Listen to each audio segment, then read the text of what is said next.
Good morning everybody. आज हम carbocation complete करने के बाद नया टॉपिक शुरू कर रहे हैं। The new chapter is about carbene आइन। कार्बोकेटाइन समझने के बाद कार्बेन आइन समझना रिलेटिवली और आसान है, क्योंकि कुछ बेसिक कंसेप्ट जो रिएक्टिव इंटरमीडिएट्स के होते हैं हम ऑलरेडी कवर कर चुके हैं। Another point is कार्बोकेटाइन और कार्बेनाइन एक दूसरे के अपोजिट होते हैं, यानी they are behaving as two different intermediates, like carbocation being electron deficient and positively charged. They were acting as an electrophile, whereas carbanion are electron rich and nucleophilic in nature, जो कि basic भी होते हैं. Now let's start carbanion, general introduction and some basic concepts. As you know, carbanion, anion, where the carb represents the carbon and anion means negatively charged carbon. यही नाम से वो relate कर रहा है कि carb A9 means an organic ion that bears negatively charged carbon. एक simple definition इसकी यही हो सकती है।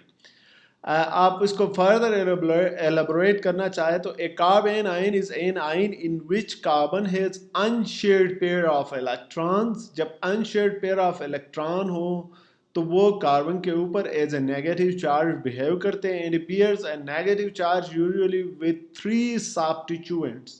Although substituents were some of the carbenium ion were also tri-substituted, but वहाँ electron deficient species थे। यहाँ ट्राईवेलेंट ज़रूर है, लेकिन उसके साथ लोन पेयर भी होते हैं जो कि नेगेटिव चार्ज के तौर पे बिहेव करते हैं, for a total of 8 valence electron. अब कार्बोकेटाइन का ऑक्टेट कंप्लीट नहीं था, वैलेंस इलेक्ट्रॉन 8 नहीं थे बल्कि 6 वैलेंस इलेक्ट्रॉन थे, लेकिन यहाँ पे 8 वैलेंस इलेक्ट्रॉन होते हैं। If you focus on general example given here, the starting material is simple hydrocarbon.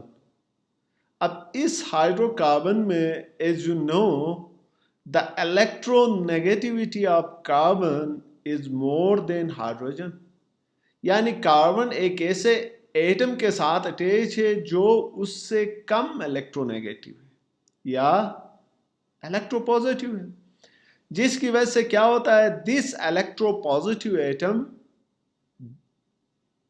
went out, whereas carbon retained the bonding electron pair.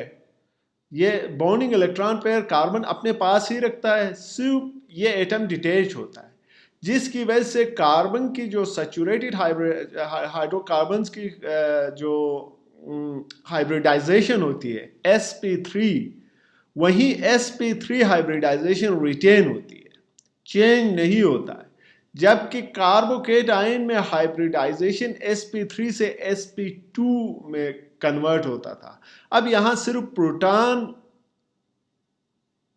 Eliminate होता है, जबकि बॉन्डिंग इलेक्ट्रॉन अपनी जगह रहते हैं, जो कि हाइब्रिडाइज sp3 ऑर्बिटल्स के अंदर वो इलेक्ट्रॉन अपने आप को एडजस्ट करते हैं उसी ऑर्बिटल के अंदर, तो जिसकी वजह से एक नेगेटिवली चार्ज कार्बन प्रोड्यूस होता है। Doesn't matter what substituent it contains. अब उसके साथ प्रोटॉन रिलीज होता है। Now come to next slide.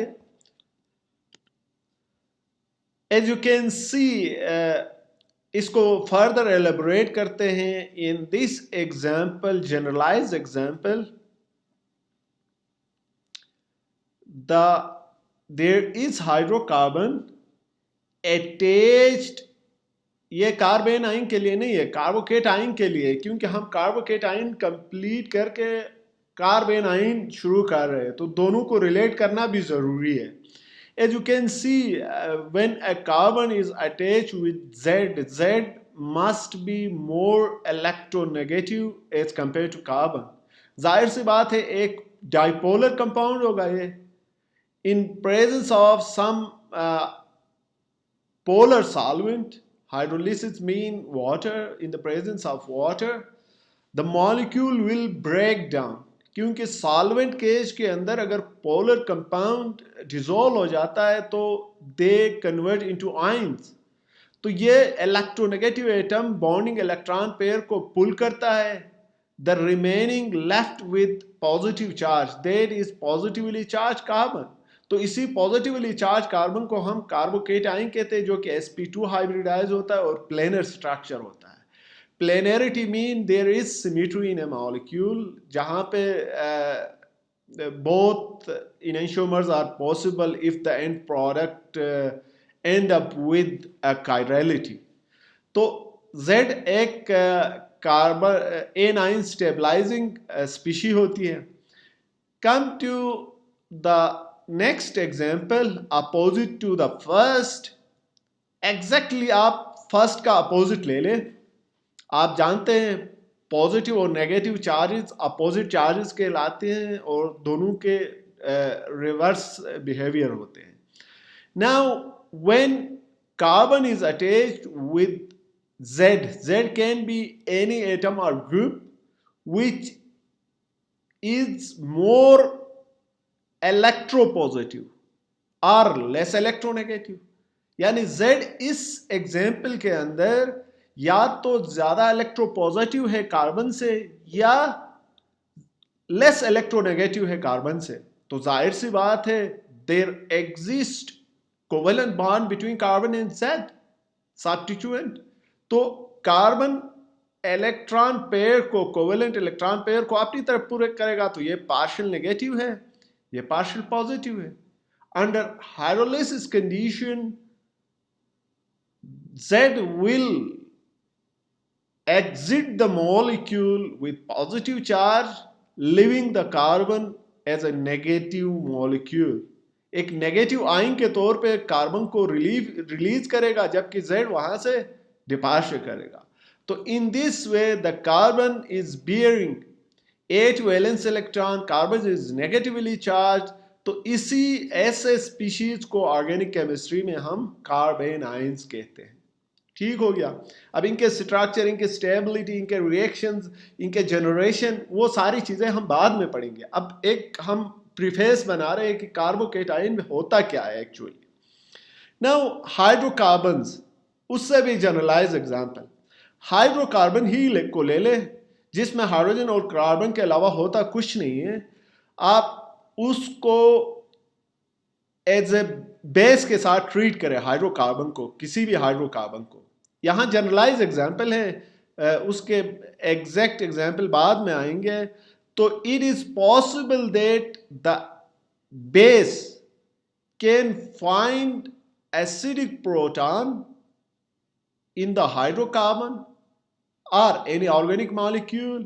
तो बेस जब यहां से प्रोटॉन पिक करेगा तो ये एसिड कहलाएगा. तो एसिड बेस रिएक्शन में होता क्या है, बेस प्रोटॉन एब्स्ट्रैक्ट करता है जिससे कंजुगेट एसिड बनता है. Y के साथ अब प्रोटॉन अटैच हो गया तो इसको कंजुगेट एसिड कहते हैं. अब एसिड में से अगर प्रोटॉन रिमूव हो जाए तो उसको कंजुगेट बेस कहते हैं, जो कि कार्बेनाइन प्रोड्यूस करता है. क्योंकि कार्बन के ऊपर जहां भी नेगेटिव चार्ज होगा उसको कार्बेनाइन ही कहेंगे. ठीक है.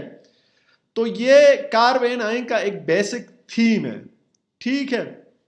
Now let's move on to next slide. Carbanion summarise करते हैं हम. As you can see carbon in the centre, यहां पे सेंटर में कार्बन है. And in saturated form carbon is tetravalent होगा. When it is trivalent in carbanion में 3 substituent carbon के साथ अटैच है. मिथाइल एनाइन है. कार्बन आइन का नोमेनक्लेचर भी रिलेटिवली आसान है। आप अल्काइल का बेसिक नेम ले ले और साथ में एंड में एन आइन लगा दे, मिथाइल एन आइन हो गया, ठीक हो गया। Then the fourth sp3 orbital contains lone pair. अब इसको समझने के लिए एक, जिसको हम नेगेटिव चार्ज के तौर पर रिप्रेजेंट करते हैं, आप अमोनिया ले ले इसको समझने के लिए, NH3, ठीक है। NH3 नाइट्रोजन के साथ कितने हाइड्रोजन अटैच है? 3 हाइड्रोजन, तो ट्राइवेलेंट हो गया। और नाइट्रोजन का एक लोन पेयर भी होता है, ये लोन पेयर है।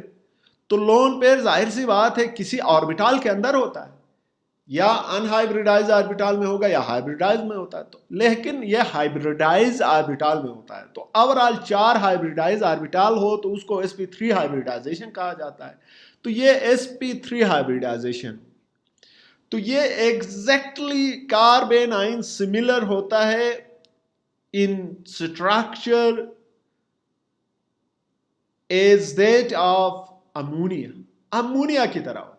अब अमोनिया में आप जानते हैं कि ये lone pair bond pair electron के साथ रिपल्जन की वजह से फ्लिपिंग करते हैं। एग्जैक्ट उसी तरह की फ्लिपिंग यहां भी होती है। वो कार्बन आइन के स्ट्रक्चर की तरफ हम आते हैं, क्योंकि स्ट्रक्चर बहुत ज़रूरी है। स्ट्रक्चर समझे बगैर हम कार्बन आइन के कैरेक्टरिस्टिक को अच्छी तरह स्टडी नहीं कर सकते हैं।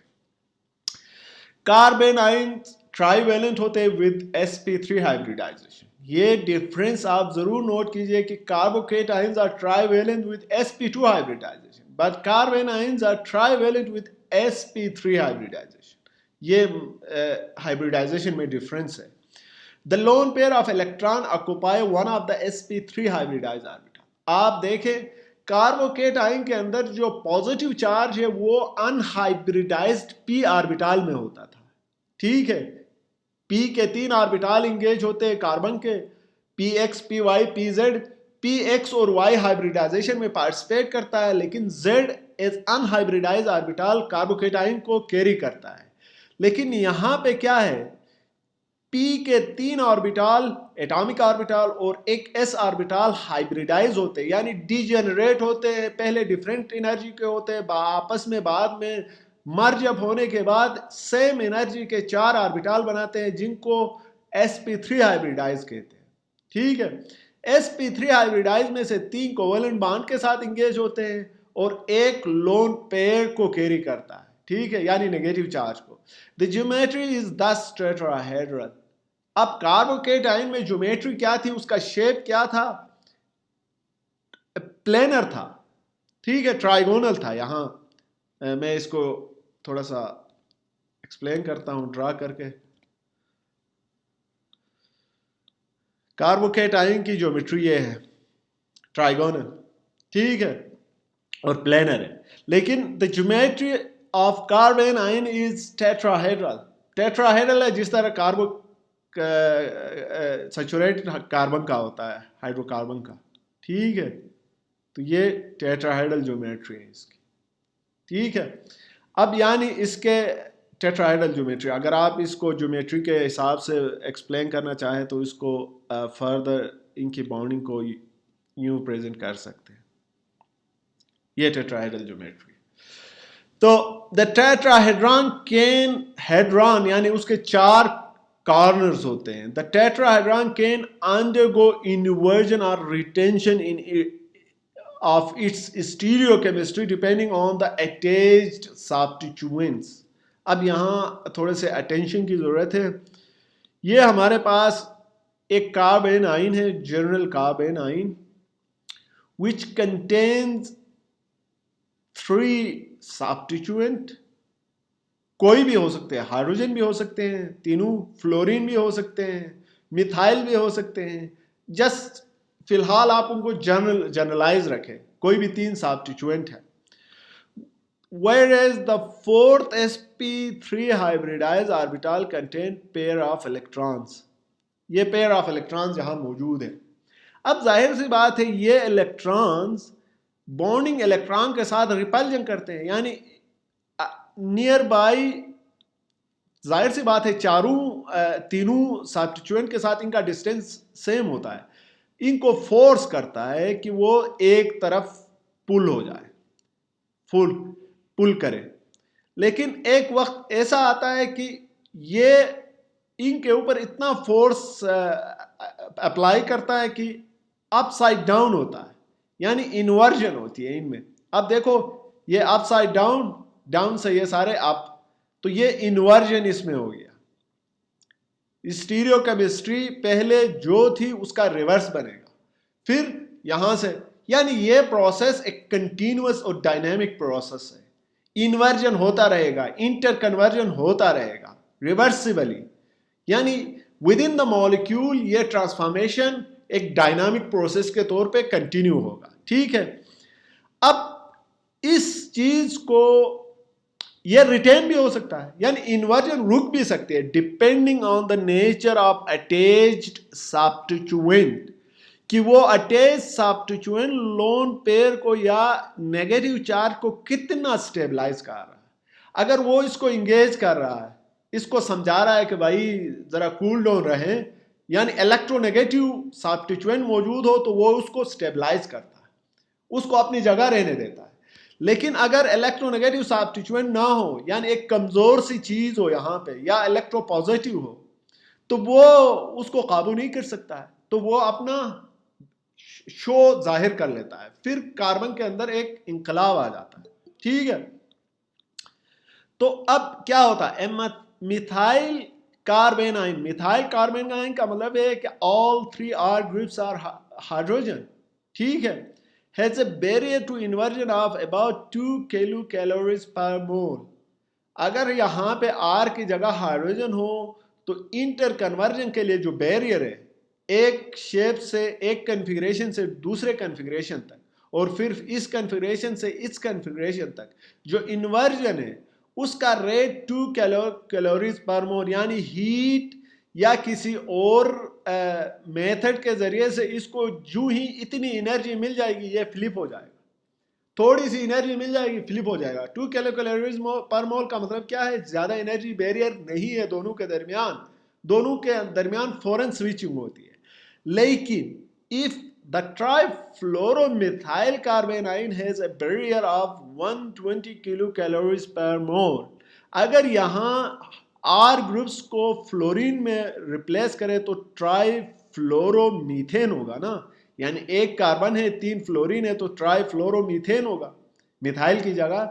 तो फिर इन दोनों स्ट्रक्चर के दरमियान जो एनर्जी बैरियर होगा, कोई एक स्ट्रक्चर अगर एग्जिस्ट कर रहा है तो दूसरे स्ट्रक्चर में उसको कन्वर्ट करने के लिए 120 किलो कैलोरीज पर मोल एनर्जी देनी होगी, यानी ह्यूज एनर्जी है जो कि नॉर्मल सिचुएशन में without setting up reaction possible नहीं है। तो ये इन्वर्जन रुक जाता है, या स्टॉप हो जाता है, या स्लो डाउन होता है। अब देखो एक केस में, एक्सट्रीम केस में हाइड्रोजन हो तो इन्वर्जन क्विक है, एक दूसरे एक्सट्रीम केस के अंदर फ्लोरीन सबसे ज्यादा electronegative element in periodic table जिसका इलेक्ट्रोनेगेटिविटी -4 है, अगर वो एज सब्स्टिट्यूएंट कार्बन के साथ नेगेटिव चार्ज बेयरिंग कार्बन के साथ अटैच हो तो एनर्जी बैरियर आर से एस, एस से आर, यानी इंटर कन्वर्जन जो है वो 120 कैलोरीज पर मोल होता है, यानी ह्यूज एनर्जी डिफरेंस है जिसकी वजह से इन्वर्जन रुक जाता है या स्लो डाउन हो जाता है। बाकी दूसरे एलिमेंट उसी तरह से इन दोनों के दरमियान कहीं अपीयर होगा। A fluorine atom is however more stabilizing than a hydrogen atom because of the fluorine electronegativity। ठीक हो गया। Now we are going to discuss, after understanding the basic concepts, key introductory elements of carbanion, we are moving on to stability of carbocation, stability and structure. ठीक है, अब carbanion की stability in summary, before going into all these details, I would tell you कि carbanion stability is more or less reverse of that of carbocation. जो factors generally ज्यादातर के मैं बता रहा हूँ, मसलन इंडक्टिव इफेक्ट के मामले में अच्छा, इसके अलावा इलेक्ट्रोनेगेटिविटी और इलेक्ट्रोपॉजिटिव एलिमेंट्स के हिसाब से रिवर्स है, लेकिन पाई इलेक्ट्रॉन्स या पाई पार्टिसिपेशन उसी तरह कार्बन आयन को स्टेबलाइज कर रहा है जिस तरह कार्बोकेटाइन को स्टेबलाइज करता है। ठीक है, यानी अगर कंजुगेशन हो वो चीजें हम बाद में डिस्कस करेंगे, लेकिन ओवरऑल इलेक्ट्रोनेगेटिव एलिमेंट्स अगर कार्बोकेटाइन के ऊपर अटैच हो या इलेक्ट्रॉन डोनेटिंग ग्रुप कार्बोकेटाइन के ऊपर अटैच हो तो उसका रिवर्स इफेक्ट होगा। The stability of carbon ions is directly related to the strength of the conjugate acid. ये जरा नोट करने वाली बात है। कार्बोकेटाइन कहां से बनता है? किसी एसिड से बनता है ना, एसिड से बनता है। कार्बन आयन एक एसिड से बनता है। एसिड में से प्रोटॉन रिमूव हो जाए और कार्बन के ऊपर नेगेटिव चार्ज बन जाए तो वो कार्बन आयन कहलाता है। The weaker is the acid, यानी जिस एसिड से कार्बन आयन बनता है अगर वो वीक हो तो greater is the base strength, उससे कंजुगेट बेस बनता है ना, उस कंजुगेट बेस का स्ट्रेंथ ज्यादा होगा।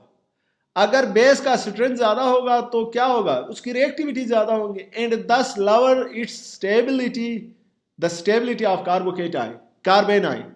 उस सूरत में कार्बन आयन की स्टेबिलिटी कम होगी। मैं एग्जांपल के तौर पे आपको समझा देता हूं, क्योंकि डिटेल में बताए बगैर मुश्किल होता है कि आपको वो चीज समझ में आ जाए। We have acetaldehyde, acetaldehyde CH3 carbonyl attached with hydrogen, CH3 carbonyl attached with hydrogen, acetaldehyde. We know under basic condition, फिलहाल बेस ही को ले लें, लेकिन ये एसिड के अंदर भी रिएक्शन हो सकता है। बेस लिया हमने, तो बेस का काम क्या है, प्रोटॉन ढूंढना, एसिड के प्रोटॉन ढूंढना, क्योंकि ये मिथाइल के कार्बोनिल, मिथाइल वाला कार्बोनिल मिथाइल कार्बोनिल के साथ अटैच है। कार्बोनिल इन नेचर इलेक्ट्रॉन विथड्राइंग है, तो पाई इलेक्ट्रॉन को ऑक्सीजन पुल कर रहा है, जिसकी वजह से सिग्मा बॉन्ड के थ्रू कार्बन के ऊपर इलेक्ट्रॉन पुलिंग फोर्स जा रहा है और उसके नतीजे में ये तीनों हाइड्रोजन एसिडिक नेचर के होते हैं। ठीक है, एसिडिक नेचर होते हैं, यानी इनके ऊपर पार्शियल पॉजिटिव चार्ज होता है, आप यूं समझे। वीकली एसिडिक है, थोड़े से एसिडिक है, जरूरी नहीं है कि स्ट्रांगली एसिडिक हो। अब वो बेस एक प्रोटॉन को यहां से उठा लेता है, तो ये एसिड की स्ट्रेंथ पे डिपेंड करता है कि कितना ज्यादा स्ट्रॉन्ग एसिड है। अगर स्ट्रॉन्ग एसिडिक स्ट्रेंथ होगी तो रिजल्टिंग कंजुगेट बेस वीक होगा। इसका मतलब कंजुगेट बेस क्या है, कार्बन आयन है। जब कंजुगेट बेस वीक होगा तो कार्बन आयन की स्टेबिलिटी ज्यादा होगी, रिएक्टिविटी कम होगी, यानी वो ज्यादा स्टेबल होगा, रिएक्टिविटी कम होगी, यानी मजीद वो कन्वर्ट नहीं होगा किसी दूसरे इंटरमीडिएट मॉलिक्यूल के अंदर। ठीक है, लेकिन अगर ये एसिड वीक हो, बहुत ही वीक हो, तो पावरफुल बेस उसको एब्स्ट्रैक्ट करेगा, कंजुगेट बेस तो बनेगा, लेकिन वो कंजुगेट बेस क्या होगा, वीक बेस का कंजुगेट एसिड स्ट्रांग होता है, कंजुगेट वीक एसिड का कंजुगेट बेस स्ट्रांग होता है। तो स्ट्रांग बेस का मतलब क्या है, वो एज ए रिएक्टिविटी ज्यादा शो करेगा और उसकी स्टेबिलिटी कम होगी। अब ये चीज क्लियर होना चाहिए। अगर क्लियर नहीं है तो आप बेशक बाद में क्वेश्चन जरूर कर सकते हैं, ये चीज नोट करें। अब आए वो कौन से फैक्टर्स है जिनकी वजह से कार्बन आयन की स्टेबिलिटी कम या ज्यादा हो सकती है। अब वो फैक्टर्स हम वन बाय, अभी जनरलाइज हमने एक अप्रोच देखा ना, इंडक्टिवली इलेक्ट्रॉन विथड्राइंग ग्रुप कार्बोकेटाइन को डिस्टेबलाइज करते हैं लेकिन कार्बन आयन को स्टेबलाइज करते हैं। Inductively electron donating group carbocation को स्टेबलाइज करते हैं लेकिन कार्बन आयन को डिस्टेबलाइज करते हैं, यानी ये दोनों में रिवर्स है। कंजुगेशन, पाई कंजुगेशन कार्बन आयन को भी स्टेबलाइज करते हैं और कार्बोकेटाइन को भी स्टेबलाइज कर रहे थे, ठीक हो गया। और इसके अलावा कार्बन आयन एसिड से बनता है, कंजुगेट एसिड से, और उसका कंजुगेट बेस हमेशा अगर एसिड वीक होता कंजुगेट बेस स्ट्रांग होगा, यानी इसका मतलब ये है कि बेस की रिएक्टिविटी ज़्यादा होगी और स्टेबिलिटी कम होगी। लेकिन अगर कंजुगेट एसिड वीक होगा तो बेस स्ट्रांग होगा, कंजुगेट एसिड स्ट्रांग होगा तो कंजुगेट बेस वीक होगा। वीक बेस की रिएक्टिविटी कम होगी और स्टेबिलिटी ज़्यादा होगी। अब आए वो फैक्टर्स डिस्कस करते हैं। The inductive effect, electronegative atoms, carbon ion क्या होते हैं? इलेक्ट्रॉन रिच होते हैं। इलेक्ट्रॉन रिच स्पीशी की हमेशा ये कोशिश होती है कि वो इलेक्ट्रॉन डेफिशिएंट इलेक्ट्रोफिलिक नेचर के सेंटर्स के साथ रिएक्शन करे। तो इसलिए इलेक्ट्रोनेगेटिव एटम्स के साथ अगर एडजेसेंट पोजीशन पे इलेक्ट्रॉन विदड्रॉइंग ग्रुप्स हो तो वो उसको स्टेबलाइज करते हैं। इलेक्ट्रोनेगेटिव एटम्स यानी इलेक्ट्रोनेगेटिव एटम्स कार्बन आयन में से इलेक्ट्रॉन डेंसिटी को अपनी तरफ पुल करते हैं और उसे रोक देते हैं कि आगे जाके वो किसी रिएक्शन में पार्टिसिपेट करे। तो इसका मतलब ये है कि इलेक्ट्रोनेगेटिव एटम्स अगर कार्बन आयन के साथ अटैच हो तो कार्बन आयन की स्टेबिलिटी इंक्रीज हो जाती है। इसका मतलब ये है कि उसकी रिएक्टिविटी डिक्रीज हो जाती है। हाइब्रिडाइजेशन, आप जानते हैं हाइब्रिडाइजेशन कार्बोकेटाइन के अंदर एस कैरेक्टर बढ़ने के साथ कार्बोकेटाइन की स्टेबिलिटी कम हो रही थी, क्योंकि एस जो है न्यूक्लियस के करीब होने की वजह से इलेक्ट्रॉन पुलिंग नेचर का होता है। तो इलेक्ट्रॉन पुल, जबकि कार्बोकेटाइन पहले से इलेक्ट्रॉन डेफिशिएंट है, तो इलेक्ट्रॉन जब क्लाउड को एस ज़्यादा पुल करेगा तो उसकी स्टेबिलिटी मज़ीद कम होगी। लेकिन कार्बोकेटाइन में उसका रिवर्स है, क्योंकि कार्बन आयन में इसका रिवर्स है। कार्बन आयन नेगेटिवली चार्ज होता है, इलेक्ट्रॉन रिच स्पीशी होते हैं, इसलिए यहाँ पे एस कैरेक्टर जितना ज़्यादा होगा स्टेबिलिटी उतनी ज़्यादा होगी। Hybridisation of the charge bearing atom matter करता है कि उसकी स्टेबिलिटी क्या होगी। The greater the S character of the charge bearing atom the more stable the anion. इसका क्या मतलब है, मैं ज़रा एग्जाम्पल बता देता हूँ।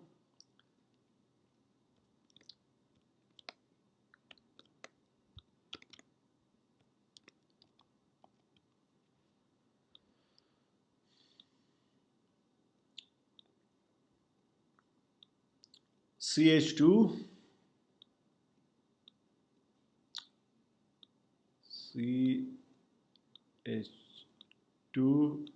and on next carbon we have negative charge A9।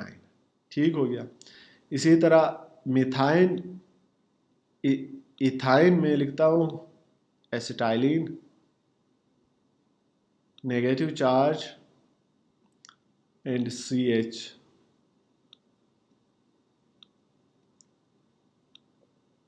ठीक हो गया। एंड फिर मैं लिखता हूँ CH2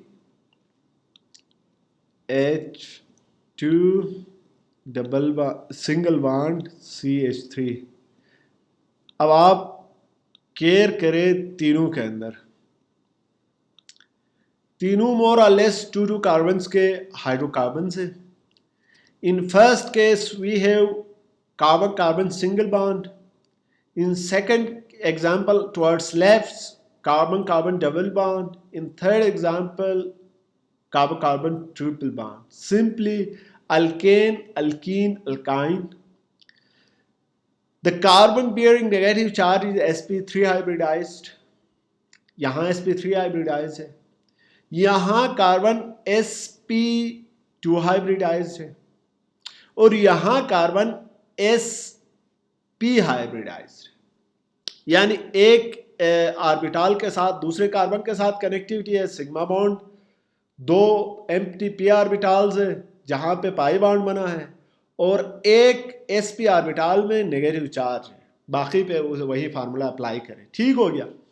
तो यहाँ s कैरेक्टर अल्काइन में ज़्यादा होने की वजह से स्टेबिलिटी ज़्यादा है एज कंपेयर टू अल्कीन।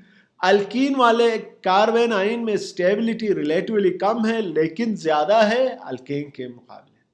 तो ये एस कैरेक्टर जूं जूं बढ़ जाता है कार्बन आयन की स्टेबिलिटी बढ़ जाती है, जो कि रिवर्स है to that of carbocation. Clear हो गया। इंडक्टिव इफेक्ट और हाइब्रिडाइजेशन दोनों रिवर्स है एज कंपेयर टू कार्बोकेटाइन। अगर आप कार्बोकेटाइन समझ गए तो यहाँ रिवर्स कहने के बाद ही आपको सब कुछ समझ में आना चाहिए, लेकिन मैंने फिर भी पूरा एक्सप्लेन कर दिया। The extent of conjugation of the A9, अब ये कंजुगेशन दोनों में कॉमन है। अगर कार्बोकेटाइन में कंजुगेशन जितना ज्यादा होता था उतना ज्यादा वो इंगेज रहता था, स्टेबिलिटी उसकी ज्यादा होती थी। यहां भी यही वही फैक्टर है, जितना ज्यादा कंजुगेशन होगी, कंजुगेशन के बढ़ने से कार्बन आयन इंगेज रहता है, ठीक है, और उसके बाद जितने ज्यादा रेजोनेंस स्ट्रक्चर बनेंगे या रेजोनेंस कंट्रीब्यूटर्स बनेंगे या कैनोनिकल फॉर्म्स बनेंगे, इनके अलग टर्मिनोलॉजीज हैं, तो वो सब कार्बन आयन को स्टेबलाइज करेंगे। Resonance effect can stabilise the anion. This is especially true when the anion is stabilized as a result of aromaticity. ये बिल्कुल उसी तरह है जिस तरह कार्बोकेटाइन में था। आपने देखा ट्रोपाइलेमाइन, साइक्लोहेप्टाट्राइन जब ट्रोपाइलेमाइन में कन्वर्ट होता है आफ्टर रिमूवल ऑफ हाइड्राइड, तो वो इंतहाई स्टेबल बन जाता है। एक तो उसमें कंजुगेशन क्रिएट हो जाती है और दूसरा एरोमेटिसिटी जनरेट हो जाती है। एरोमेटिसिटी एक ऐसा कैरेक्टर है जो मॉलिक्यूल को स्टेबल बना देता है। अब यहां भी वही है, अगर नेगेटिव चार्ज इस तरह कंजुगेशन में आए कि वो एरोमेटिसिटी में इंगेज रहे, तो वो एनाइन यानी कार्बन आइन ज्यादा स्टेबल होता है। ठीक हो गया। अब आए उसको फर्दर, यहां तो हमने वर्बली उसको एक्सप्लेन किया, अब through example we can understand the effect of conjugation. As you can see in this rectangle, there is carbon ion which is in conjugation. ये देखो, ये कंजुगेशन में होना जरूरी है। अगर with in the molecule pi electrons तो है लेकिन कंजुगेशन नहीं है, तो वो पाई इलेक्ट्रॉन कोई रोल प्ले नहीं कर सकते। कंजुगेशन में होना जरूरी है, यानी अल्टरनेट पोजीशन में होना जरूरी है।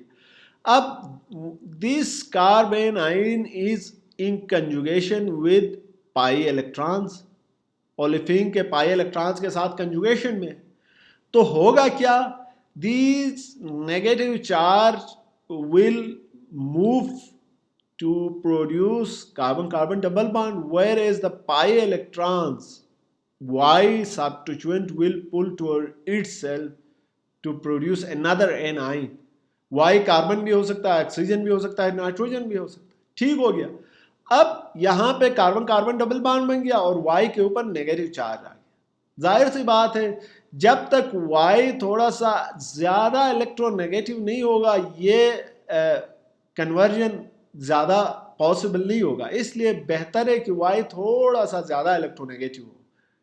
इवन कार्बन, अगर तमाम कार्बन अगर इंडिविजुअल हो तो इलेक्ट्रोनेगेटिविटी सेम है, लेकिन with in the molecule depending on attach substituent एक कार्बन की इलेक्ट्रोनेगेटिविटी दूसरे कार्बन से डिफरेंट होती है। तो इसलिए यहाँ कार्बन भी हो सकता है, ऑक्सीजन भी हो सकता है, नाइट्रोजन भी हो सकता है। यह तो अंडरस्टूड सी बात है, नाइट्रोजन ऑक्सीजन की इलेक्ट्रोनेगेटिविटी ज़्यादा होती है, लेकिन दूसरे कार्बन की इलेक्ट्रोनेगेटिविटी भी उस सूरत में ज़्यादा होगी जब उसके साथ इलेक्ट्रोनेगेटिव एटम या ग्रुप्स अटैच होंगे। एनीवेज, अब आपने देखा एक के बजाय दो कैनोनिकल फॉर्म बने, तो इस तरह कार्बन आयन इंगेज रहता है और उसकी स्टेबिलिटी इंक्रीज हो जाती है। Now move to next example. दूसरे एग्जाम्पल की तरफ आ जाए। यहां पे ये है, इन दिस एग्जाम्पल थोड़ा सा स्पेसिफाइड एग्जाम्पल है, ऊपर वाला जनरलाइज था। There is carbanion which is in conjugation with pi bond, pi bond के साथ कंजुगेशन में है carbanion. Definitely the negatively charge carbon which share its electron with another adjacent carbon bearing p orbital to produce another carbon-carbon double bond. Terminal carbon के ऊपर double bond आ गया, ठीक हो गया, और ये पाई इलेक्ट्रॉन्स दूसरे कार्बन की तरफ शिफ्ट हो जाए। ठीक है, यहाँ ये थोड़ा सा रिप्रेजेंटेशन गलत है, ये डबल बॉन्ड नहीं रहा मजीद, और ये नेगेटिव चार्ज इसके ऊपर नहीं है, नेगेटिव चार्ज इस कार्बन के ऊपर है। ठीक है, मैंने जो ड्रा किया है उसी को कंसीडर करें, ये नेगेटिव चार्ज है, ये डबल बॉन्ड आप इसको इग्नोर करें और नेगेटिव चार्ज यहाँ नहीं है। ठीक हो गया। तो एनीवेज एक दूसरा कैनोनिकल फॉर्म। अब move to next example, benzyl carbanion. Benzyl carbocation आप पहले पढ़ चुके हैं। अब बेंजाइल कार्बेनाइन क्या है एग्जैक्टली तकरीबन स्टेबिलिटी के हिसाब से ये भी ज़्यादा स्टेबल होता है। क्यों? क्योंकि ये पाई इलेक्ट्रॉन्स के साथ कंजुगेशन में, ये देखिए एलाइलिक पोजीशन है इस तरफ से, जब एलाइलिक पोजीशन है फिर वो एक्सटेंडेड डबल बॉन्ड से, तो इस तरह से वो कार्बेनाइन को घुमाते हुए स्टेबलाइज करता है। अब आए फर्स्ट कन्वर्जन में, बेंजाइलिक पोजीशन से नेगेटिव चार्ज रिंग की तरफ इलेक्ट्रॉन शेयर करेगा, पाई इलेक्ट्रॉन के साथ वो कंजुगेशन में है, तो ये कार्बन के ऊपर शिफ्ट हो जाएंगे दूसरे कार्बन के ऊपर। अब कार्बेनाइन नया बन गया, रिंग के अंदर बना, सेकेंडरी कार्बेनाइन बना। यानी प्राइमरी कार्बोकेटाइन क्या होता है? स्टेबल लेस स्टेबल होता है सेकेंडरी से, सेकेंडरी लेस स्टेबल होता है टर्शरी से। लेकिन यहाँ क्या है? उल्टा है, प्राइमरी कार्बेनाइन ज्यादा स्टेबल होता है सेकेंडरी कार्बेनाइन से, और सेकेंडरी कार्बेनाइन ज्यादा स्टेबल होता है टर्शरी कार्बेनाइन से। लेकिन यहाँ प्राइमरी, सेकेंडरी और टर्शरी की बात नहीं है, यहाँ बेसिकली रेजोनेंस की बात है। ठीक है, इसको हम रेजोनेंस को हम कहते हैं मेसोमेरिक इफेक्ट, इसलिए M प्लस, अगर रेजोनेंस में इलेक्ट्रॉन अंदर की तरफ शेयर हो रहे हैं, डोनेट हो रहे हैं, इलेक्ट्रॉन डोनेटिंग ग्रुप को M प्लस कहते हैं, इलेक्ट्रॉन विथड्रॉइंग ग्रुप को M माइनस कहते हैं, मेसोमेरिक इफेक्ट माइनस। इसी तरह इंडक्टिवली ऑक्सीजन, नाइट्रोजन वगैरह इंडक्टिवली इलेक्ट्रॉन विथड्रॉइंग है ना, तो इलेक्ट्रॉन विथड्रॉइंग को इंडक्टिवली नेगेटिव कहते हैं, और इलेक्ट्रॉन डोनेटिंग को इंडक्टिवली I पॉजिटिव मेंशन करते हैं। तो आप ये टर्मिनोलॉजी भी यूज कर सकते हैं। M plus mesomeric electron donating, M minus mesomerically electron withdrawing, I minus mesomerically electron withdrawing, I plus mesomerically electron donating. ठीक है, इलेक्ट्रॉन देने से पॉजिटिव चार्ज आता है, इलेक्ट्रॉन लेने से नेगेटिव चार्ज आता है, इलेक्ट्रॉन लेने से नेगेटिव चार्ज आता है, इलेक्ट्रॉन देने से पॉजिटिव। यानी पॉजिटिव नेगेटिव का मतलब यहाँ इलेक्ट्रॉन डोनेटिंग और विथड्रॉइंग लेवल्स को इंडिकेट करता है। डोनेटिंग का मतलब क्या है? पॉजिटिव। विथड्रॉइंग का मतलब क्या है? नेगेटिव। M का मतलब मेसोमेरिक इफेक्ट, I का मतलब इंडक्टिव इफेक्ट। ठीक है, तो यहाँ M क्या है? M प्लस है, इलेक्ट्रॉन डोनेट कर रहा है रिंग को। अब इलेक्ट्रॉन डोनेट करने से यहाँ ये नेगेटिव चार्ज आ गया, फिर उसके बाद मूवमेंट आगे जाएगी, दूसरा कैनोनिकल स्ट्रक्चर बना, फिर उसके बाद इलेक्ट्रॉन यहाँ से इधर शिफ्ट हो गए तो तीसरा कैनोनिकल स्ट्रक्चर बना। तो हमारे पास ओवरऑल 4 रेजोनेंस कंट्रीब्यूटिंग स्ट्रक्चर बनते हैं बेंजाइलिक कार्बेनाइन के। ठीक हो गया। इसी तरह स्टेबिलिटी हाइब्रिडाइजेशन के ऊपर डिपेंड करता है। अगर हाइब्रिडाइजेशन में S कैरेक्टर ज़्यादा हो तो स्टेबिलिटी ज़्यादा होती है, अगर S कैरेक्टर कम हो तो स्टेबिलिटी रिलेटिवली कम हो जाती है। ठीक हो गया। अब देखें एक और बहुत ही इंपॉर्टेंट बात, एराइल एनाइन। पहले एराइल केटाइन को मैंने आपको बताया था कि एराइल केटाइन इंतहाई लेस स्टेबल होता है और कहीं बनता भी शायद नहीं है। इसकी वजह यह है कि कार्बोकेटाइन प्लेनर होता है। प्लेनर होने की वजह से रिंग स्ट्रक्चर के अंदर sp हाइब्रिडाइजेशन के अंदर वो sp2 हाइब्रिडाइजेशन के अंदर वो अपने आप को एकोमोडेट नहीं कर सकता, जिसकी वजह से नहीं बनता है। लेकिन कार्बेनाइन में sp3 हाइब्रिडाइजेशन होने की वजह से रिंग के अंदर वो इजीली अपने आप को एकोमोडेट कर सकता है। लेकिन यहाँ sp जाहिर सी बात है sp2 हाइब्रिडाइज है, तो sp2 हाइब्रिडाइजेशन के अंदर कार्बेनाइन अपने आप को इजीली एकोमोडेट कर लेता है।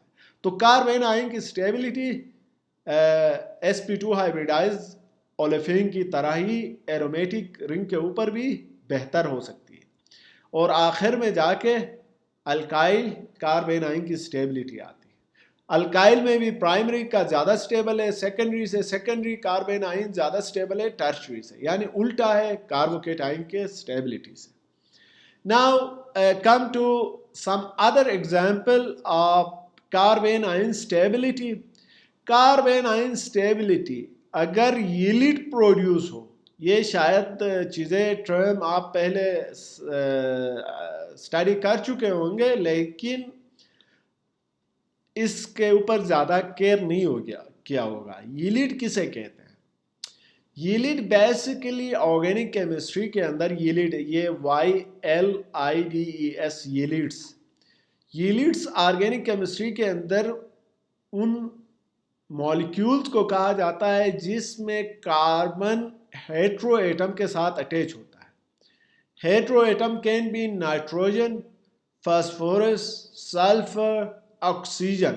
कोई भी एक्स हेट्रो एटम है उसके साथ कार्बन अटैच है और ये कार्बन नेगेटिवली चार्ज है, जबकि hetero atom positively charge, dipolar, इसको कहते हैं डाइपोलर। ऑल दो फॉर्मल नेगेटिव चार्ज कार्बन के ऊपर है, formal positive charge hetero atom के ऊपर है, लेकिन ओवरऑल मॉलिक्यूल के ऊपर कोई चार्ज नहीं।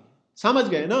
तो इसको कहते हैं formal positive charge, formal negative charge, यानी इंडिविजुअल एटम्स के ऊपर नेगेटिव पॉजिटिव चार्ज तो है, लेकिन ओवरऑल मॉलिक्यूल न्यूट्रल है। तो ऐसे मॉलिक्यूल जिसमें carbon electro positive hetero negatively charge carbon electro positive hetero atom के साथ अटैच हो, तो ऐसे स्पीशीज को यील्ड्स कहते हैं। यील्ड्स कार्बोकेटाइन को स्टेबलाइज करते हैं। ये तो अंडरस्टूड सी बात है। क्यों स्टेबलाइज करेंगे? कार्बेनाइन इलेक्ट्रॉन रिच स्पीशी है। इलेक्ट्रॉन रिच स्पीशी को क्या चाहिए? इलेक्ट्रॉन डेफिशिएंट स्पीशी चाहिए, जो कि हेट्रो एटम के ऊपर पॉजिटिव चार्ज से वो बैलेंस हो जाता है। यानी कार्बेनाइन अपना इलेक्ट्रॉन इनके साथ जब शेयर करता है तो दूसरे स्ट्रक्चर के अंदर दूसरा इसका रेजोनेटिंग जो कंट्रीब्यूटर होगा उसमें कार्बन हेट्रो एटम के दरमियान पॉजिटिव न्यूट्रल बॉन्ड बनता है, पाई बॉन्ड बनता है। ठीक है, तो ये पाई बॉन्ड का मतलब क्या है? कार्बन, ये जाहिर सी बात है, हेट्रो एटम के ऊपर पॉजिटिव चार्ज था, कार्बन ने अपना इलेक्ट्रॉन इनके साथ शेयर किया तो इसको स्टेबिलिटी मिल गई। डबल बॉन्ड ज़्यादा स्ट्रांग होता है as compare to single bond. तो इस तरह से नेगेटिव चार्ज को इंगेज रखने के लिए कार्बन के साथ अगर पॉजिटिवली चार्ज हेट्रो एटम हो तो वो उसको स्टेबलाइज करता है, या सल्फर फास्फोरस हो या कार्बोनाइल ग्रुप हो जो नेगेटिव चार्ज को रेजोनेंस प्रोवाइड करे तो वो उसको स्टेबलाइज करता है, या यील्ड हो या फास्फोरस सल्फर कार्बन वगैरह हो जो नेगेटिव चार्ज को रेजोनेंस प्रोवाइड करे जिससे नेगेटिव चार्ज इंगेज हो, तो ऐसी सूरत में कार्बेनाइन स्टेबलाइज होता है। तो इन दिस यील्ड, यहां पे ये देखे लोन पेयर है ऊपर वाला एमाइड। अब एमाइड के इंजेक्शन पोजीशन के ऊपर कार्बोनाइल है तो नाइट्रोजन अपना लोन पेयर इलेक्ट्रॉन को दे रहा है, प्रोवाइड कर रहा है। पाई इलेक्ट्रॉन ऑक्सीजन की तरफ पुल होंगे। As a result carbon nitrogen double bond will produce, iminium बनेगा। ये इमीनियम बनने के साथ ही देखो कार्बन इलेक्ट्रोनेगेटिव चार्ज कार्बन के साथ electro positively charge hetero atom, ठीक है, तो ये पॉजिटिवली चार्ज हेट्रो एटम कार्बेनाइन को स्टेबलाइज करता है। तो ये यील्ड है। तो यील्ड यहाँ है, या फिर कार्बेनाइन के एडजेसेंट पोजीशन में सल्फर फास्फोरस वगैरह हो तो वहाँ पे रेजोनेंस होता है जिसकी वजह से कार्बेनाइन स्टेबलाइज होता है। तो ये कुछ फैक्टर्स थे जिससे कार्बेनाइन की स्टेबिलिटी इंक्रीज या डिक्रीज होती है। Now come to generation and reactions of carbanion. You know, carbanion का मतलब ये कि एक ऐसा कार्बन हमें मिले या बने जो नेगेटिवली चार्ज हो। ये सब कुछ किस तरह के सबस्ट्रेट में पॉसिबल होगा, कैसे पॉसिबल होगा, वो मैकेनिज्म और वो एग्जांपल्स हम डिस्कस करने जा रहे हैं जिससे कार्बेनाइन बनता है। और बनने के बाद जाहिर सी बात है ज़्यादा देर वो स्टे नहीं कर सकता है। अगरचे हम स्टेबिलिटी की बात तो करते हैं, लेकिन इसका मतलब ये नहीं है कि वो कई दिनों तक या कई महीनों तक वो ऐसे के ऐसे स्टेबल रहेगा। नहीं, वो कुछ शॉर्ट टाइम के लिए स्टेबल होता है। जो स्टेबिलिटी है हम रिलेटिवली डिस्कस करते हैं कि एक कार्बन आयन का दूसरे कार्बन आयन के मुकाबले में स्टेबिलिटी क्या है, लेकिन जा जाके वो एक final neutral stable molecule produce करता है। अब आ जाए एग्जाम्पल की तरफ, अल्फा हेलोजनेशन ऑफ कीटोन। वो सारा प्रोसेस जो अल्फा हेलोजनेशन ऑफ कीटोन होता है, वहाँ पे कार्बन आयन जनरेट होते हैं जिससे अल्फा पोजीशन पे हेलोजन इंट्रोड्यूस होता है। Now how this is possible, initially हम सुपरफिशियल एग्जांपल को डिस्कस करेंगे, फिर उसके बाद उसके अंदर मैकेनिज्म को हम फर्दर एलेबोरेट करेंगे। In this example there is carbonyl compound which is a ketone acetone. अगर आप तमाम इनको हाइड्रोजन, यहाँ पे हाइड्रोजन प्लेस करें और यहाँ पे CH3 रखें तो ये हमारे पास एसीटोन है, ठीक है। एसीटोन के अल्फा पोजीशन पे प्रोटॉन्स हैं। ये प्रोटॉन वीकली एसिडिक होते हैं, इनको एक्टिव मिथाइलिन भी कहा जाता है एक हिसाब से। तो carbonyl carbon electron withdrawing nature के होने की वजह से अल्फा कार्बन में से इलेक्ट्रॉन डेंसिटी को पुल करता है, जिसकी वजह से वो इफेक्ट डायरेक्टली ट्रांसफर होता है अल्फा प्रोटॉन के ऊपर, हाइड्रोजन के ऊपर। तो ये हाइड्रोजन एज एसिड बिहेव करते हैं, एसिडिक नेचर के बन जाते हैं। जब एसिडिक नेचर का हो तो विद एसिड या बेस या एसिड की मौजूदगी में, अब ये दोनों मैं बाद में मैकेनिज्म के दौरान एक्सप्लेन करूंगा क्यों एसिड से भी होता है और बेस से भी होता है ये रिएक्शन। फिलहाल आप बेस ही को ले ले, बेस एसिडिक प्रोटॉन को एब्स्ट्रैक्ट करेगा तो क्या बनेगा, एनाइन बनेगा। यहां पे ये हाइड्रोजन रिमूव होगा, कार्बन के ऊपर नेगेटिव चार्ज आएगा, एनाइन बनेगा, यानी कार्ब एनाइन। ये एनाइन नेक्स्ट स्टेप में जाहिर सी बात है रेजोनेंस में है, देखो कार्बोनाइल के साथ कंजुगेट जो बेस है वो स्टेबल है। क्यों स्टेबल है, क्योंकि कार्बोनाइल उसको रेजोनेंस दे रहा है। रेजोनेंस की वजह से वो इंगेज रहता है, नेगेटिव चार्ज फाइनली ऑक्सीजन के ऊपर ट्रांसफर होता है, फिर रिवर्स होता है। तो ये इंगेजमेंट जारी रहता है उस वक्त तक जब तक कोई इलेक्ट्रोफाइल अवेलेबल ना हो। अब इलेक्ट्रोफाइल हमारे पास यहाँ हेलोजन है, तो हेलोजन के साथ रिएक्शन होगा, हेलाइड वहां से हेलोजन एसिड की सूरत में एक हेलाइड निकल जाएगा, दूसरा हेलोजन उसके साथ अटैच होगा, तो ये हेलोजन अल्फा पोजीशन पे इंट्रोड्यूस हो गया, हाइड्रोजन की जगह हेलोजन इंट्रोड्यूस हो गया, अल्फा हेलो कीटोन बन गया।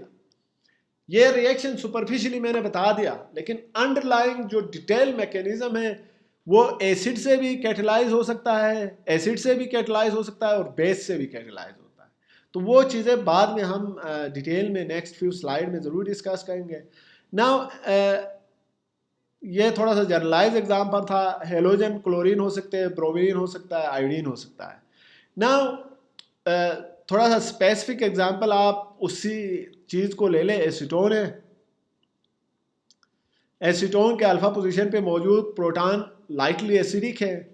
इन the presence of base this one of this acidic proton will remove to produce carbanion, जिसको हम इनोलेट आयन भी कहते हैं। वो इनोलेट क्यों कहते हैं वो भी बाद में मैं बता दूंगा, क्योंकि अभी हमारा मकसद सिर्फ एग्जाम्पल डिस्कस करना है, बाद में डिटेल्स हम डिस्कस करेंगे।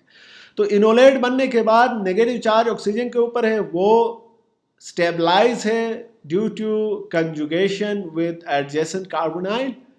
तो ये एनाइन फर्दर ब्रोमीन के साथ न्यूक्लियोफिलिक रिएक्शन करेगा, इलेक्ट्रोफाइल नेचर के हैं ब्रोमीन मॉलिक्यूल, तो अल्फा पोजीशन पे ब्रोमिनेशन होगी, तो अल्फा ब्रोमो एसीटोन हो गया, साथ में NaBr यानी सोडियम बेस में से आ गया और ब्रोमीन ब्रोमाइड ब्रोमीन में से आ गया, तो सोडियम ब्रोमाइड सॉल्ट बन गया। Now let's discuss some more example. ऊपर से एग्जांपल ही हम डिस्कस करेंगे, मैकेनिज्म थोड़ा सा डिटेल में बाद में देखेंगे। साइक्लोहेक्सेनोन है, अल्फा पोजीशन पे मिथाइलिन ग्रुप से, दोनों आइडेंटिकल है, राइट लेफ्ट सेम है। एसिडिक कंडीशन में अब देखो, this time we applied acid. अब एसिड जाहिर सी बात है एसिडिक प्रोटॉन नहीं लेगा, एसिड क्या करेगा, ऑक्सीजन के लोन पेयर के साथ बॉन्ड बनाएगा। तो ऑक्सीजन के ऊपर बॉन्ड बनने से क्या होगा, पॉजिटिव चार्ज आएगा। तो ये इलेक्ट्रॉन जो पहले ऑक्सीजन अपनी इलेक्ट्रोनेगेटिव से पुल कर रहा था, अब हाइड्रोजन के साथ बॉन्ड बनाने के बाद पॉजिटिव चार्ज आ गया, मजीद इसको पुल करेगा। तो यहां से कार्बोकेटाइन बनेगा अल्फा पोजीशन पे। अब उस कार्बोकेटाइन को स्टेबलाइज करने के लिए अल्फा पोजीशन पे जो एसिडिक प्रोटॉन है वो अपना बॉन्डिंग इलेक्ट्रॉन शेयर करेगा उस कार्बोकेटाइन के साथ। तो यहां से इन द एंड वो जो प्रोटॉन यहां से मिला था वो रिलीज हो जाएगा। रिलीज होने के बाद पाई बॉन्ड यहां बन जाएगा, ठीक है। यानी प्रोटॉन मीडियम में से ऑक्सीजन को मिला था, इसलिए मॉलिक्यूल से दोबारा वो प्रोटॉन रिलीज हो गया, ठीक है। अब इन द एंड क्या होगा, पाई बॉन्ड यहां प्रोड्यूस होगा। अब नेक्स्ट स्टेप में क्या होगा, मैं उस मैकेनिज्म स्टेप को यहाँ थोड़ा सा एक्सप्लेन करता हूँ, खैर बाद में डिटेल में ज़रूर करेंगे ताकि आपके लिए कंफ्यूजन ना हो। ये इनोल कहते हैं इसको, पहले कीटोन था अब इनोल बना एसिड की मौजूदगी में। अब ये इनोल, अब देखो अगेन ऑक्सीजन के पास लोन पेयर मौजूद है, ये लोन पेयर दोबारा ऑक्सीजन में से इलेक्ट्रॉन शेयर हो रहे हैं। तो ये pi electron as a nucleophile electrophile को अप्रोच करता है। तो इलेक्ट्रोफाइल को अप्रोच करने के बाद क्लोराइड एक्सपेल होगा, एक क्लोराइड इसके साथ अटैच होगा, तो क्लोरिनेशन हो गई अल्फा पोजीशन पे और HCl रिलीज हो गया, ठीक है। तो 2 साइक्लोहेक्सेनोन प्रोडक्ट बन गया, यानी अल्फा हेलोजनेशन होगी कीटोन की। अब एग्जांपल चेंज करें नीचे नेक्स्ट लाइन में, we have acetophenone. Benzene ring एक तरफ है कार्बोनाइल के, दूसरी तरफ मिथाइल है, तो इसको एसिटोफिनोन कहते हैं। एसिटाइल ग्रुप कहते हैं ना, इसलिए इसको एसिटाइल कहते हैं। CH3C double bond O acetyl हो गया, और साथ में फिनाइल है तो एसिटोफिनोन, दोनों नाम का एक कंबाइंड नेम बन गया।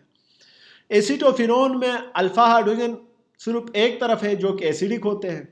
बेस इनमें से किसी एक अल्फा हाइड्रोजन को एब्स्ट्रैक्ट करेगा, एन आइन बनेगा, उसको इनोलेट आइन भी कहते हैं। यानी कार्बन आइन जनरली आप कह सकते हैं, स्पेसिफिकली इनोलेट आइन कहते हैं, जो कि कार्बन आइन की किस्म है। वो बाद में मजीद इसको एक्सप्लेन करूंगा, अगर किसी को पहले से पता है तो अच्छी बात है। तो कार्बन आइन बनेगा वो जिसे हम इनोलेट आइन भी कहते हैं। ये इनोलेट आइन ऑक्सीजन की तरफ भी ट्रेवल करता है रेजोनेंस की वजह से, और कार्बन के ऊपर भी होता है।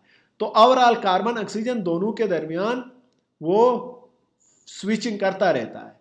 तो इसका मतलब ये है कि कार्बन ऑक्सीजन बॉन्ड न डबल बॉन्ड है न सिंगल बॉन्ड है। इसी तरह कार्बन कार्बन बॉन्ड न सिंगल बॉन्ड है न डबल बॉन्ड है। एक ही वक्त में वो सिंगल बॉन्ड भी बनता है, डबल बॉन्ड भी, और इसी तरह ये सिंगल बॉन्ड भी है, डबल बॉन्ड भी। इंटरमीडिएट इनके प्रॉपर्टीज होते हैं।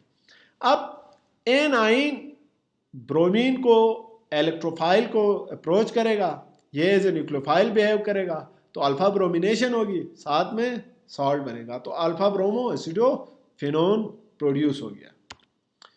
नाउ एक अहम बात बता रहा हूं, इसके बेस पे जो हमने डिस्कस किया है, अल्फा हाइड्रोजन प्राइमरी भी हो सकते हैं, सेकेंडरी भी हो सकते हैं, टर्शियरी भी हो सकते हैं। किसके alpha hydrogen primary secondary tertiary होते हैं? कार्बोनाइल के। कार्बोनाइल का ये है ना, ये कार्बोनाइल ग्रुप है। कार्बोनाइल ग्रुप में अगर CH3 एक तरफ है तो ये CH3 वाला हाइड्रोजन क्या है? प्राइमरी है ना। लेकिन यहां पे एक ऐसा कार्बन है जिसके साथ 2 मिथाइल अटैच है और 1 हाइड्रोजन अटैच है, तो इसको हम टर्शियरी कहेंगे ना। देखो ये हाइड्रोजन टर्शियरी है, ये हाइड्रोजन प्राइमरी है। दूसरे एक कार्बन के साथ कनेक्टिविटी है, या आप यूं कहें कि इस कार्बन के साथ 3 हाइड्रोजन है, इसलिए ये हाइड्रोजन प्राइमरी। तो अल्फा हाइड्रोजन प्राइमरी भी हो सकता है, यानी कुछ ऐसे हाइड्रोजन है ये जो आगे, जिसका कार्बन आगे एक और कार्बन के साथ जुड़ा हुआ है, लेकिन ये जो हाइड्रोजन है उसका कार्बन मजीद 3 कार्बन के साथ अटैच है, इसलिए ये टर्शियरी। तो ये टर्शियरी हाइड्रोजन है, ये प्राइमरी हाइड्रोजन है, और कहीं सेकेंडरी भी हो सकते हैं। सिंपली यहाँ पे आप दूसरे को भी हाइड्रोजन कहें तो ये दोनों सेकेंडरी हाइड्रोजन कहलाएंगे। और ये मिथाइल है, ठीक है। तो इसका मतलब ये है कि अगर अल्फा हाइड्रोजन प्राइमरी हो तो उसकी एसिडिटी ज़्यादा होती है। समझ गए क्यों? क्योंकि आप अंदाज़ा करें, यहाँ पे यह हाइड्रोजन निकलने के बाद नेगेटिव चार्ज बनेगा, तो दो मिथाइल अटैच हो तो इंडक्टिवली उसको इलेक्ट्रॉन प्रोवाइड कर रहे हैं, जिसकी उसकी स्टेबिलिटी कम हो जाती है। Electron donating group carbon ion को लेस स्टेबलाइज करते हैं, तो इसलिए ऐसे हाइड्रोजन की एसिडिटी कम होती है। यानी इसको इलेक्ट्रॉन प्रोवाइड होने के, इस कार्बन को inductively attached methyl electron provide कर रहे हैं, जिसकी वजह से इसकी एसिडिटी कम है। और दूसरे अंदाज में क्राउडिंग की भी वजह हो सकती है। ये hydrogen tertiary hydrogen crowded environment में होता है, इसके लिए एक्सेस कम होता है, दूसरी रीजन। लेकिन जो प्राइमरी हाइड्रोजन होते हैं वो एक्सपोज होते हैं, एक्सपोज होने की वजह से बेस इजीली अप्रोच करता है। दो फैक्टर्स आ गए। इंडक्टिवली टर्शियरी हाइड्रोजन को इलेक्ट्रॉन मिलने की वजह से एसिडिक कम होता है। प्राइमरी हाइड्रोजन को इंडक्टिवली कोई इलेक्ट्रॉन सप्लाई नहीं होती है, जिसकी वजह से उसकी एसिडिटी ज़्यादा होती है, ठीक है। इसी तरह टर्शियरी हाइड्रोजन क्राउडेड इन्वायरमेंट में होने की वजह से बेस इजीली एक्सेस नहीं करता है, लेकिन प्राइमरी हाइड्रोजन एक्सपोज होने की वजह से बेस इजीली अप्रोच करता है। इसलिए अगर हमारे पास किसी मॉलिक्यूल के अंदर ये कंपैरिजन आ जाए, ये कंपटीशन पैदा हो कि प्राइमरी हाइड्रोजन भी है, देखो ये प्राइमरी हाइड्रोजन है अल्फा पोजीशन पे, और यहाँ पे देखें ये सेकेंडरी हाइड्रोजन है या टर्शियरी भी हो सकते हैं, तो प्राइमरी हाइड्रोजन की एसिडिटी ज़्यादा होगी, वहीं से कार्बन आयन पहले बनेगा। अगर सेकेंडरी है और प्राइमरी है तो प्राइमरी का पहले बनेगा, या टर्शियरी है प्राइमरी है तो प्राइमरी का पहले बनेगा। उससे कम एसिडिक सेकेंडरी है। सेकेंडरी और टर्शियरी में अगर कंपटीशन हो तो सेकेंडरी से कार्बन आयन पहले बनेगा, टर्शियरी से बाद में बनेगा। अगर और नहीं है, सिर्फ टर्शियरी है, तो जाहिर सी बात है टर्शियरी से ही बनेगा। तो ये सेकेंडरी से नहीं बनेगा, प्राइमरी से बनेगा। देखो प्राइमरी ज़्यादा एक्सपोज है ना, तो प्राइमरी से कार्बन आयन बनेगा। सेकेंडरी क्राउडेड इन्वायरमेंट में और इसकी एसिडिटी कम है, तो प्राइमरी से कार्बन आयन बनेगा। कार्बन आयन बनने के बाद वो फर्दर ब्रोमीन के साथ न्यूक्लियोफिलिक रिएक्शन करेगा, तो अल्फा ब्रोमिनेशन होगी इस एंड पे। दूसरे एंड पे या नहीं होगी या बिल्कुल कम होगी, ठीक है। तो 1 ब्रोमो 2 पेंटानोन, यानी 1 2 3 4 5 कार्बन है, कार्बोनाइल है सेकंड पोजीशन पे, इसलिए 2 पेंटानोन। 1 पोजीशन नंबर 1 पे ब्रोमीन है, 1 ब्रोमो 2 पेंटानोन, साथ में सॉल्ट रिलीज हो जाएगा, ठीक हो गया। अब नेक्स्ट एग्जांपल को देखें। Hydrogen that are alpha to carbonyl group are weakly acidic. अब इनोलेट की बात मैं समझाने जा रहा हूं। हाइड्रोजन, ये एग्जांपल तो हम पहले डिस्कस कर चुके हैं। कार्बोनाइल के अल्फा पोजीशन पे एसिडिक प्रोटॉन किस तरह होते हैं वो भी मैं बता चुका हूं, क्योंकि कार्बोनाइल इलेक्ट्रॉन विथड्रॉइंग होने की वजह से इलेक्ट्रॉन डेंसिटी को अपनी तरफ पुल कर रहा है, जिसकी वजह से अल्फा कार्बन के ऊपर प्रेशर आता है और इलेक्ट्रॉन क्लाउड मूव करने की वजह से ये प्रोटॉन एसिडिक बन जाते हैं। एसिडिक बनने के साथ ही बेस इसको एब्स्ट्रैक्ट करता है, तो एन आयन बनता है। ये एन आयन कार्बोनाइल के साथ रेजोनेंस में होता है, जिसकी वजह से वो स्टेबलाइज हो जाते हैं। स्टेबलाइज होने के बाद इस रिजल्टिंग एन आयन को स्टेबलाइज करने के लिए बेस का पॉजिटिव रेडिकल इसके साथ होता है, सोडियम प्लस। तो ऐसे स्पीशीज जो कार्बोनाइल के एडजेसेंट पोजीशन पे नेगेटिवली चार्ज हो और वो साल्ट फॉर्म में हो, तो इनको इनोलेट्स कहा जाता है। इनोलेट, इनोलेट, इनोलेट ऑक्सीजन के ऊपर भी जाता है और कार्बन के ऊपर भी जाता है। अगर कार्बन के ऊपर हो तो सी इनोलेट कहा जाता है, अगर ऑक्सीजन के ऊपर नेगेटिव चार्ज हो तो उसको ओ इनोलेट कहा जाता है। ये जो ATE का जो लफ्ज आता है ना, वो ATE बेसिकली मेटल्स को रिप्रेजेंट करता है। तो मेटल के साथ साल्ट बनाते हैं, इसलिए इनको इनोलेट्स कहा जाता है। अगर मेटल मौजूद ना हो तो ये प्रोटॉन इसके ऊपर आ जाए तो ये डबल बॉन्ड इधर आ जाए, OH के ऑक्सीजन के ऊपर नेगेटिव चार्ज हो और वहाँ प्रोटॉन कैच करे तो उसको इनोल कहेंगे, इनोलेट नहीं कहेंगे। और इसको कीटो फार्म कहेंगे, कीटो फार्म, इनोल फार्म। लेकिन साथ में कोई मेटल भी हो जो उसको स्टेबलाइज करे तो उसको इनोलेट करते कहेंगे। आज के लिए इतना काफ़ी है। तो